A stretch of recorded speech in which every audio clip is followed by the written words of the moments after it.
Hey there, want to make your Xfinity experience even easier? With voice control, you can change channels, search for shows, and controls your TV hands-free. In this quick guide, we will show you how to activate voice control on your Xfinity remote. So let's get started. First, press the Xfinity button on your remote.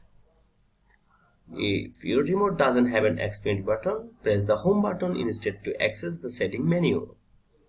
Next, scroll and over to the gear icon which represents settings and press OK to enter the setting menu. Now scroll down and select remote settings and press OK on your voice remote to continue.